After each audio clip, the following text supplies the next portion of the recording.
우리 앞뒤 좌우로 함께 이렇게 인사했으면 좋겠습니다. 예수님이 함께 하십니다. 예수님이 당신을 사랑하십니다. 아멘. 저번 주에 이어 탕자와 탕부의 이야기, 두 번째 이야기를 나누고자 합니다. 저번 주 이야기를 먼저 좀 요약을 해드리면, 아버지가 계세요. 근데 둘째 아들이 있었습니다. 근데 둘째 아들이, 이 아버지가 살아 계시는데 아버지의 유산을 미리 청구해요. 달라고. 그리고 청구받고 유산을 받은 후에 먼 이방 나라로 나아가서 허랑방탕하게 다 써버립니다. 재산의 처분권마저 다 써버린 거죠. 허랑방탕하게. 당시 둘째 아들의 이러한 행동은 아버지 빨리 죽으라는 거예요. 상관없다는 거예요. 근데 그 모습은 유대인들의 율법과 전통에 의하면 돌로 쳐 죽여야 하는 패역한 아들의 모습이었습니다. 진짜로 돌로 쳐 죽여야 돼요. 신명기 말씀에 의하면 모든 사람들이 보는 앞에서 시청각 자료로 진짜로 그래야만 하는 율법이었습니다. 둘째 아들이 모든 것들을 다 파산하여 돼지 우리에 살게 된 그런 모습도 나옵니다. 그래서 돼지의 사료를 먹는 인생이었죠. 근데 이제 둘째 아들이 결심합니다. 돌아보면서 아들의 신분마저도 버리겠다. 나는 이제 아들의 신분도 다 버리고 아버지의 품꾼 중 하나로, 그냥 알바생으로라도 나는 아버지께 죽을 각오하고 돌아가겠다라고 결심합니다. 그리고 아버지에게로 돌아가요. 이제 율법의 심판대 앞으로 나아가는 겁니다. 그러나 돌아오는 아들을 늘 지켜보고 계셨던 아버지는 어떻게 하셨죠, 여러분? 짱돌을 짊어지셨나요? 아니요. 돌을 내려놓으시고, 돌을 들지 않으셨죠. 아들이 다른 이들의 돌에 맞아 죽기 전에 그 아들을 품어버리셨어요. 정확히 표현하면 치근히 여기시고 달려가 목을 안고 입을 맞추셨습니다. 여러분, 이 모습은 어떤 모습인지 저번 주에 나눴습니다. 단순히 보고 싶어서, 반가워서 달려가 안아버린 것이 아니라 죽을까 봐 안아버리신 거죠. 아버지가 달려가 뛰는 것이 정말로 그 당시에는 경박스러운 모습이었지만 그것보다 내 아들의 생명이 더 중요해요. 더 귀해. 그냥 뛰어서 손대지 말라고 품에 안으시고 안아버리신 거죠. 품어버리신 거예요. 여러분, 이 모습은 너무 귀한 아들을 기뻐하며 받아주시는 것과 동시에 아들에게 행해야 할 이 율법의 심판을 이 사람들 앞에서 간과하게 만들어 버리신 거죠. 그래서 둘째 아들의 이 비유는 이 예수님의 십자가 사랑의 가교 역할을 합니다. 예수님이 비유를 단순히 동화 속 얘기로 그냥 하고 끝내버리는 게 아니라 항상 예수님이 앞으로 하실 사역과 연관지어서 비교하시며 비유를 얘기하셨어요. 이 비유는, 이 둘째 아들의 비유는 예수님의 십자가 사랑, 앞으로 행하실 그 십자가의 사랑의 가교 역할을 합니다. 비유를 넘어서는 거예요. 이 비유에서는 그냥 아버지가 그냥 그 당시 마을에 있었던 유대인들에게 조롱거리가 되고 끝났을 거예요. 율법도 안 지키네, 마음대로 하네. 그런데 여러분, 현실에서 어떻죠? 그 십자가에 진짜 돌에 맞아야 할 그 자리에 예수님이 대신해서 가십니다. 예수님이 직접 가세요. 여러분, 우리 예수님은 우리를 위해 죽으셨다고 우리가 늘 고백하는데요, 먼저는 우리를 대신해서 죽으신 분이세요. 우리를 대신해서 그 자리에 가십니다. 내가 너희 죄값을 대신해서 다 받겠노라 하시며 두 팔을 벌려 둘째 아들을 품으시듯 우리를 품으신 그 아버지의 사랑, 오직 은혜로만 주어지는 이 아버지의 사랑, 우리 예수님의 그 사랑임을 우리가 저번 주에 나눴습니다. 그 사랑 안에 거하며 그 사랑으로 나아가자라는 이야기를 우리가 나눴습니다. 자, 그런데 오늘 이야기는 우리가 아직 만나보지 못한 또 다른 아들의 이야기가 담겨져 있습니다. 첫째 아들이에요. 이 첫째 아들의 이야기는 어떤 감동적인 스토리보다 살짝 충격적입니다. 둘째 아들을 위해 아버지가 잔치를 여심과 함께 이제 새로운 갈등이 시작돼요. 그 모습을 이제 보는 거예요. 첫째 아들이 집으로 들어가고 있는데 이 마을에 온 잔치가 열렸습니다. 근데 그 모습을 보고 놀랐는데 종이 알려주는 거예요. 지금 둘째 아들 돌아왔다고, 잔치 열었다고. 근데 그 모습을 보고 있는 형이 어떻게 하죠? 분노합니다. 잔치에 눈에도 보고 싶지 않은, 그냥 아예 그 한 걸음도 들어가지 않겠노라 하는 마음처럼 거부할 정도로 화가 났습니다. 아마 그렇게 생각했을 거예요. 아니 그놈이 왜 돌아와? 죽어 마땅한 놈인데. 그리고 아버지도 이해가 안 가네. 생각해 보니까 율법에 의하면 죽어 마땅한데 뛰어가지고 안아가지고 잔치까지 열어? 송아지를 잡아서? 아버지도 이해가 안 가는 거예요. 첫째 형이 이제 진짜 도는 거예요 지금. 그런 모습을 보이고 있는 이 첫째 아들. 여러분 아버지가 어떻게 하시죠? 잔치에서 나와서 이렇게 얘기하십니다. 28절인데 제가 읽어볼게요. 그가 노하여 들어가고자 하지 아니하거늘 아버지가 나와서 권한대. 그러니까 아버지가 형에게 간청하는 거예요. 들어와 줄래? 들어가자. 잔치에 참여하자. 네 동생 돌아왔어. 내 아들 돌아왔어. 얘기해 주는 거예요. 근데 형은 어떻게 하죠, 여러분? 끝까지 들어가나요, 안 들어가나요? 들어가지 않았습니다. 이 성경에 보면은 아버지라고 지금 첫째 아들이 얘기하거든요. 근데 이거를 원어로 보면은 아버지라는 따뜻한 말이 아니라 이렇게 표현해요. 당신의 아들, 당신 이렇게 표현하고 있어요. 당신의 아들이라는 말을 강조해요. 그러니까 동생의 개념이 없는 거예요. 당신의 아들일 뿐입니다. 여러 해 동안 내가 당신에게 복종했는데 당신의 재산을 낭비하고 돌아온 자식을 위해 살찐 송아지를 잡는다고요? 난 절대 안 들어갈 거예요 라고 얘기하는 게 지금 첫째 아들의 모습이에요. 얼마나 화가 났는지 당신이라고 남처럼 얘기하는 거예요. 여러분 형이 왜 이렇게 화가 났을까요? 여러분 중에 형 있으신 분 계세요? 형 왜 화났을 것 같아요? 형 있으신 청년들. 네, 저는 여동생이 있어서 모르겠어요. 여동생도 살짝 비슷한 것 같은데. 네, 여러분 근데 공감을 하실 수도 있을 것 같은데 어렴풋이 들 것 같아요. 근데 우리가 이 본문에 의해서는 문제를 정확하게 볼 수는 없지만 이렇게 추측을 많이 하고 해석을 합니다. 여러분 그 본질적인 문제는 경제적인 문제예요. 왜냐하면 그 당시에 이 유대인들의 관습은 첫째 아들에게는 아버지가 상속해 줄 재산이 3분의 2예요. 그리고 둘째 아들에게는 3분의 1을 해줘요. 그런데 지금 아버지가 돌아가시지도 않았는데 이 둘째 아들이 3분의 1을 미리 땡겨 받은 거예요. 그리고 3분의 1을 다 허랑방탕하게 쓰고 돌아왔어요. 그럼 이제 첫째 아들은 계산이 되는 거예요. 그러면 나머지 3분의 1을 다시 3등분해야 되는 거예요. 3분의 2 내가 갖고 그리고 3분의 1은 또 얘가 갖겠네. 굉장히 경제적인 관점인 거예요. 지금 금가락지를 끼고 옷을 입히고 살찐 송아지, 여러분 그때 당시에 송아지를 잡는다는 것은 이제 마을 전체 잔치예요. 송아지는 너무나도 귀했던 이 음식이었어요. 송아지까지 잡으면 지금 그 3분의 2에서 이 모든 잔치를 위한 예산까지 다 쓴 거예요.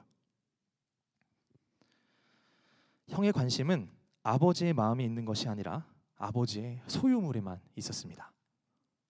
나에게는 염소도 안 주더니 송아지를 잡냐는 거예요. 첫째 아들이 이렇게 화났습니다. 아버지의 살림을 삼켜버렸다는 둥. 본문에 나오면은 이 경제적인 문제와 관점에 대해 이 첫째 아들의 모습이 나와요. 관심은 소유물입니다. 이 날이 아버지에게서 가장 기쁜 날인데 잔치를 어둡게 만들어요. 아버지 생애 최고의 날, 최고의 기쁜 날인데 아버지를 모욕하는 날로 바꿉니다. 여러분 근데 아버지가 어떻게 대답하시죠? 내 아들아, 너는 항상 나와 함께 있으니까 내 것이 다 네 것이야 라고 다독이시면서 이 잔치에 참여하시길 바라시죠. 그러나 이 첫째 아들은 그게 중요한 게 아니에요. 아버지 마음, 아버지의 다독임, 아버지의 선한 마음, 아버지의 사랑, 그딴 거 필요 없다는 거예요. 그냥 첫째 아들은 계산만 하고 있는 거예요. 끝내 참여하지 않는 모습을 통해. 여러분 오늘 이 비유를 통해 예수님께서 전하고자 하시는 것이 무엇일까요, 여러분? 우리가 이 둘째 아들을 탕자라고 표현해요. 근데 이것을 한 신학자는 이 첫째 아들을 제2의 탕자라고도 표현합니다. 그러니까 첫째 아들, 둘째 아들 다 탕자예요. 길을 잃었어요. 아버지로부터 떨어져 있습니다. 둘 다 아버지는 원하지 않고 소유물만 원하고 있습니다. 둘 다 재산을 얻기 위해 아버지를 이용하고 있던 거예요. 한 명은 허랑방탕하게 다 썼고 한 명은 선행으로 그것을 이루고 있어요. 지금 내가 아버지께 늘 복종하고 늘 집 안에 있지 않았습니까? 이렇게 얘기하면서. 그러니까 첫째 아들의 입장은 이겁니다. 잔치에 참여하지 않은 이유가 나는 아버지의 명을 어긴 적이 없는 겁니다. 그렇다면 우리는 어느 정도 이 첫째 아들의 모습을 통해 결론을 낼 수 있어요. 나는 잘못 없는데요, 아빠. 아버지 저 잘못 없어요. 그러니까 우리가 어느 정도 결론을 내면은 형과 아버지를 갈라놓은 것은 이 첫째 아들, 이 형의 죄가 아니라 형의 선행 때문입니다, 여러분. 형의 선행 때문, 형의 죄 때문이 아니라 형이 그동안 복종하고 아버지에게 모든 걸 잘 보이고 아버지에게 행했던 모든 선행 때문에 이렇게 된 거예요. 아버지와 멀어졌어요. 그러니까 형 스스로가 생각하는 자신의 의로움 때문에 아버지와 거리가 멀어진 거예요. 정리하자면 여러분, 아버지와 길을 잃는 데는 두 가지의 길이 있는 거예요. 동생은 떠나면서 아버지에게 불순종하면서 제멋대로 합니다. 그러나 첫째 형은 남아서 순종함으로써 제멋대로 하고 싶죠. 예수님은 이 첫째 아들, 둘째 아들 모두가 다 길을 잃은 길이라고 말씀하십니다. 여러분, 예수님이 이 첫째 형을 이 비유에 등장시킨 이유가 뭘까요? 그냥 둘째 아들 이야기에서 감동적인 내용으로 내가 너희들 두 팔 벌려 죽을까 봐 품으시고 사랑한다라는 이야기만 하실 수 있잖아요. 왜 첫째 아들을 등장시키셨을까요, 여러분? 아무튼 이 비유는 여러분 15장 1절부터 쭉 보시면 당시 1차 독자가 누구냐면 바리새인과 서기관들이었어요. 그들에게 하고자 하시는 주님의 뜻이 있었던 거예요. 그것을 이제 오늘날로 제가 표현해서 좀 이야기를 하면, 교회에 다니는 사람들도 자신의 의로움 그리고 종교성을 통해서도 하나님으로부터 멀어질 수 있다는 겁니다. 많은 그리스도인들이 형과 같은 정신으로 살아가요, 여러분. 교회 안에서도 이 정도면 꽤 괜찮은 크리스찬이고 적당한 크리스천이야 라고 생각하는 사람들이 있죠. 마음속에 말하는 거예요. 나 꽤나 노력했고 꽤나 어느 정도 교회에 나가고 찬양도 열심히 했고 기도도 열심히 했고 예수님을 섬기고 애쓰잖아요. 그러니 하나님 내게 빚으셨죠. 내 기도 들어주셔야 되고 남들보다는 훨씬 더 우월한 삶 살게 해주셔야 되고 그리고 저 천국으로 에스코트 해주셔야 된다고. 여러분, 만약 우리 마음속에 이러한 생각을 가지고 있다면 여러분에게 예수님은 어떤 존재입니까? 우리가 그냥 따라야 할 모범입니까? 성인입니까? 아니면 종교 천재 예수 정도일지는 모르겠지만 분명 한 가지 확실한 건 그러한 모습의 예수님은 여러분의 구원자가 아니라는 거예요. 여러분, 우리는 우리 스스로가 구원자가 되고자 합니다. 여러분의 도덕적인 어떤 행위를 통해 그리고 종교적인 행위를 통해. 그러나 여러분, 그것은 우리에게 구원의 조건이 아니에요. 형은 하나님께 무언가를 얻기 위해서 순종해요. 만약 얻어야 할 것을 못 얻으면 잔치에 참여도 안 할 정도로 분노하는 거예요. 하지만 여러분, 복음을 믿는 그리스도인들은 오직 하나님을 가까이 하기 위해 순종합니다. 그저 그분을 닮기 위해 순종해요. 예수님을 사랑하기 위해서 순종하고 예수님을 더욱 깊이 알고 사랑하기 위해서 교회에 나오고 찬양하고 기도해요. 예수님 자체를 구하며 예수님께 배우며 예수님 안에서 기뻐하기 위해서 그렇게 합니다. 예수님이 가지고 있는 선물 바구니를 따내려고 예수님을 믿는 것이 아니라 그분 자체를 구하는 거예요. 아무리 착하게 살고 도덕적 규율을 잘 지킨 착실한 첫째 형도 길을 잃었습니다. 오늘 본문을 보며 여러분 두 가지만 나누고 설교를 마무리하고자 합니다. 첫 번째는 한번 따라해 보겠습니다.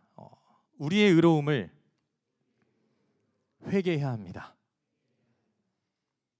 우리의 죄도 회개해야겠지만 우리의 의로움도 회개해야 할 필요가 있습니다.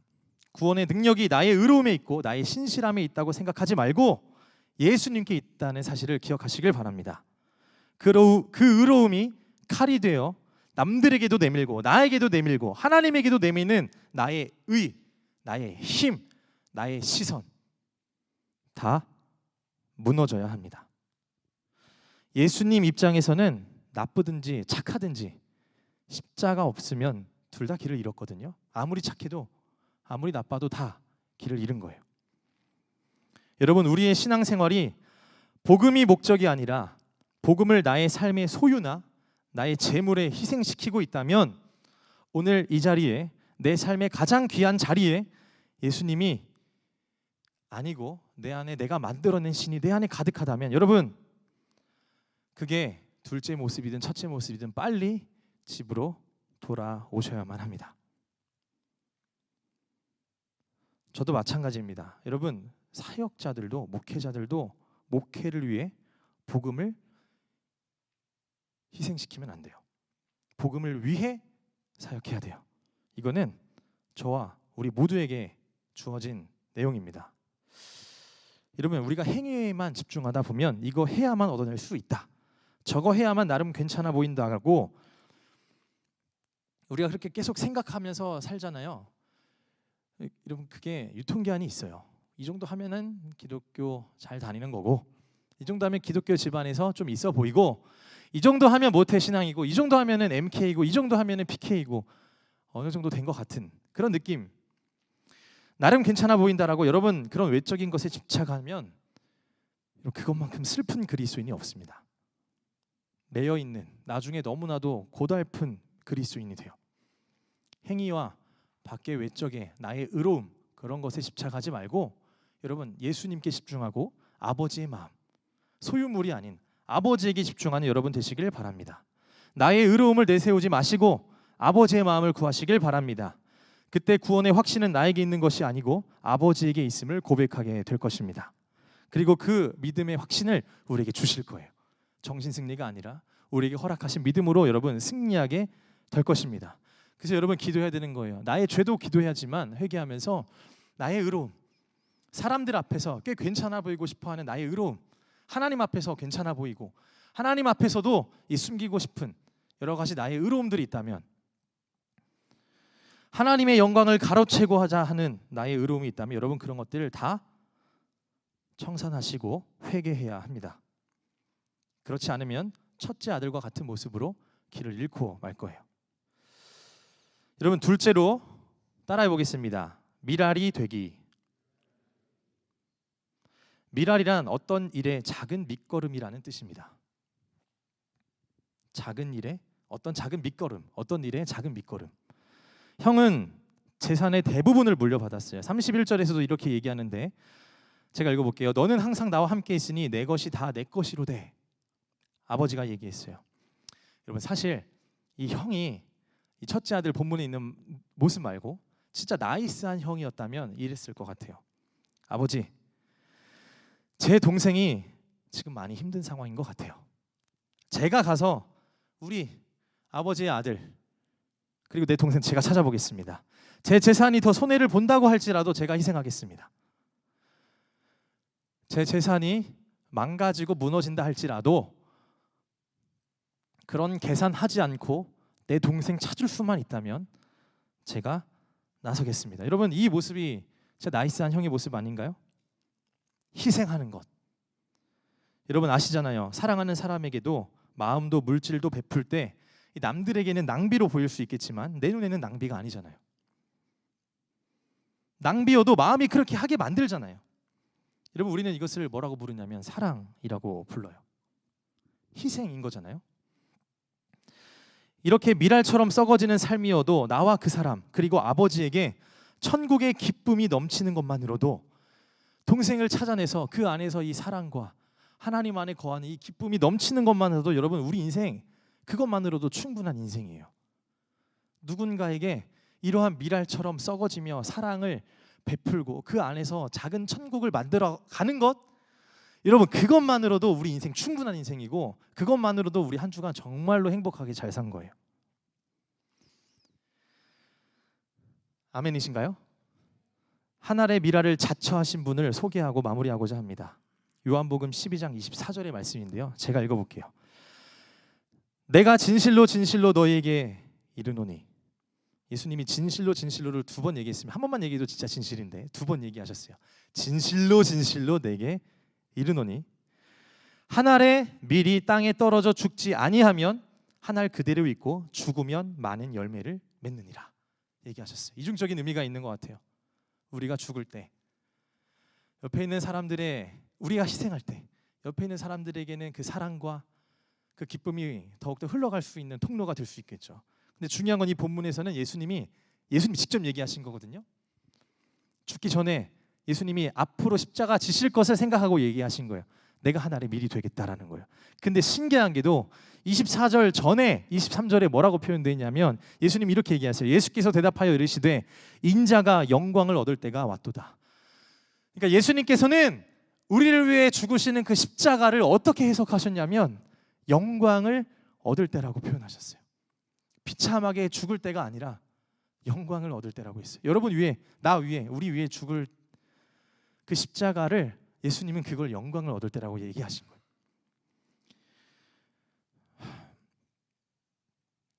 팀 켈러 목사님이 이 부분을 이렇게 표현해요.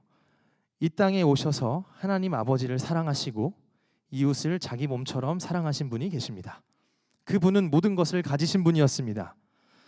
좋은 옷과 가문의 반지, 그 모든 것을 가지셨죠. 하지만 그분의 삶의 마지막은 어떤 일이 있었죠? 가장 좋은 옷을 입지 않으십니다. 대신 옷이 벗겨지셨죠. 살찐 송아지를 얻기보단 신 포도주를 드셨습니다. 영광의 반지 대신 가시 박힌 면류관을 쓰셨습니다. 우리의 죄를 대신하여 십자가에 지시면서 사랑을 주시되 거리낌 없이 주신 분이 계십니다. 여러분 누구시죠? 예수 그리스도이십니다. 우리에게 주신 구원은 값없는 공짜 구원이지만 여러분 예수님은 믿을 수 없을 만큼 큰 대가를 치르셔야만 합니다. 어떤 아이돌도 어떤 성인도 어떤 인플루언서도 절대 우리의 죄를 사할 수 있는 권세는 없어요. 우리를 천국으로 이끌 수 있는 권세 아무도 없습니다. 오직 예수님. 우리는 자신의 생명을 치러서까지 우리를 천국으로 데려가실 분, 그분은 오직 예수님밖에 없습니다. 사랑하는 여러분, 우리를 위해 미랄이 되신 예수님을 따라 우리의 의로움으로 둘째 동생을 배척하는 삶 말고, 둘째 동생과 같은 사람들이 우리 교회에 있을 수도 있고요, 교회 밖에 있을 수도 있잖아요. 아버지도 그들을 품에 안으셨는데 짱돌 들고 서 있지 말고, 여러분 내게 희생이 있더라도 이미 나를 위해 미랄이 되신 예수님을 따라 미랄이 되는, 또 기꺼이 순종하는 여러분 되시길 바랍니다. 그 은혜가 여러분을 넉넉히 이기게 하실 줄로 믿습니다. 오늘 그 은혜와 사랑을 구합시다. 그 안에서 눈물로 씨를 뿌린다 할지라도 기쁨으로 거두는 은혜의 역사가 분명히 여러분에게 있을 것이고 분명히 그렇게 인도하실을 믿고 여러분 주님의 이름으로 축복합니다. 우리 찬양 부르시면서 함께 오늘 말씀을 다시 돌아보고 복귀하면서 붙잡고 기도하고자 합니다. 미랄이라는 찬양입니다. 이 찬양 부르시면서 부어주신 말씀 생각하시며 나아가겠습니다.